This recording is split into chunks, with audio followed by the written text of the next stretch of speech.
Item ಯಾವುದೇ ಇರಲಿ try ಮಾಡಿ ಆಚಿ ಚಿಕನ್ ಮಸಾಲಾ. ಕಲಬುರಗಿಯಲ್ಲಿ ಸೇಡಂ ಪೊಲೀಸರು ಭರ್ಜರಿ ಬೇಟೆಯಾಡಿದ್ದಾರೆ. ಇಬ್ಬರು ಮನೆಗಳ್ಳರನ್ನ ಬಂಧಿಸಿದ್ದಾರೆ. ಅಪರಾಧ ಜಾಲಕ್ಕೆ ಬ್ರೇಕ್ ಹಾಕಿದ್ದಾರೆ. ಕರಣ ಪವಾರ ಮತ್ತು ರಾಮದಾಸ್ ಚೌಹಾನ್ ಬಂಧಿತರಿಂದ 26.54 ಲಕ್ಷ ರೂಪಾಯಿ ಮೌಲ್ಯದ ಚಿನ್ನ ಹಾಗೂ ಬೆಳ್ಳಿಯನ್ನ ವಶಕ್ಕೆ ಪಡೆಯಲಾಗಿದೆ. ಸೇಡಂ ಮಳಖೇಡ ವ್ಯಾಪ್ತಿಯಲ್ಲಿ ಸರಣಿ ಮನೆ ಕಳ್ಳತನ ನಡೆದಿತ್ತು. ಇದರಲ್ಲಿ ಇಬ್ಬರನ್ನ ಬಂಧಿಸಲಾಗಿದೆ. ಇನ್ನು 3 ಎಸ್ಕೇಪ್ ಆಗಿದ್ದಾರೆ ಅಂತ ಎಸ್ಪಿ ಅಡ್ಡೂರು ಶ್ರೀನಿವಾಸಲು ಹೇಳಿಕೆಯನ್ನು ನೀಡಿದ್ದಾರೆ. ಸೇಡಂ ಪೊಲೀಸರ ಭರ್ಜರಿ ಕಾರ್ಯಾಚರಣೆಯಲ್ಲಿ ಇಬ್ಬರು ಮನೆಗಳ್ಳರ ಬಂಧನವಾಗಿದೆ.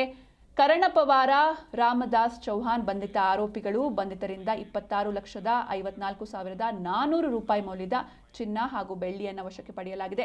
ಸೇಡಂ ಪೊಲೀಸ್ ಠಾಣಾ ವ್ಯಾಪ್ತಿಯಲ್ಲಿ 3 ಮನೆಗಳು ಹಾಗೂ ಮಳಖೇಡ ಪೊಲೀಸ್ ಠಾಣಾ ವ್ಯಾಪ್ತಿಯಲ್ಲಿ 1 ಮನೆ ಕಳ್ಳತನ ಮಾಡಿದ್ರು ಈ ಕಳ್ಳರು.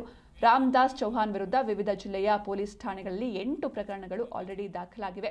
ರಾತ್ರಿ ಹೊತ್ತು ಮನೆಗಳ್ಳತನವನ್ನ ಮಾಡ್ತಾ ಇದ್ರು ಈ ಕಳ್ಳರು. ಇನ್ನೂ 3 ತಲೆ ಮರೆಸಿಕೊಂಡಿದ್ದು ಬಂಧನಕ್ಕೆ ಜಾಲವನ್ನ ಬೀಸಲಾಗಿದೆ.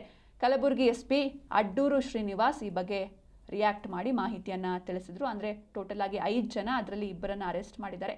ಇನ್ನು 3 ಎಸ್ಕೇಪ್ ಆಗಿದ್ದಾರೆ. ಅವರಿಗಾಗಿ ಹುಡುಕಾಟ ನಡೀತಾ ಇದೆ. ಹೋಗುವ ರಸ್ತೆಯಲ್ಲಿ ಅನುಮಾನಾಸ್ಪದವಾಗಿ ಓಡಾಡ್ತಿದ್ದಾಗ ನೈಟ್ ರೌಂಡ್ ಸ್ಟಾಫ್ ಅವರನ್ನೇ ವಶಪಡಿಸಿಕೊಂಡು ವಿಚಾರಣೆಗೆ ಒಳಪಡಿಸಿದ್ದಾರೆ. ಆ ವಿಚಾರಣೆ ಸಮಯದಲ್ಲಿ ಅವರು ಏನು ಗಣೇಶ್ ನಗರದಲ್ಲಿ ಏನು ಕಳ್ಳತನ ಆಗಿದೋ, ಈ ಸಿದ್ದಾರೋಡ ಅಂತ ಫಿರ್ಯಾದಾರ್ ಯಾರು ಕಂಪ್ಲೇಂಟ್ ಕೊಟ್ಟಿರ್ತಾರೆ ಆ ಕಳ್ಳತನ ಮಾಡಿರೋದು ಒಪ್ಕೊಂಡಿರ್ತಾರೆ. ಅವರು ಇನ್ನೂ ಡೀಟೇಲ್ಡ್ ಆಗಿ ವಿಚಾರಣೆ ಮಾಡಿದಾಗ ಅವರು ಇನ್ನೂ 4 ಕಳ್ಳತನಗಳಲ್ಲಿ ಭಾಗಿಯಾಗಿರುವುದು ಅವರು ತಿಳಿಸಿರುತ್ತಾರೆ.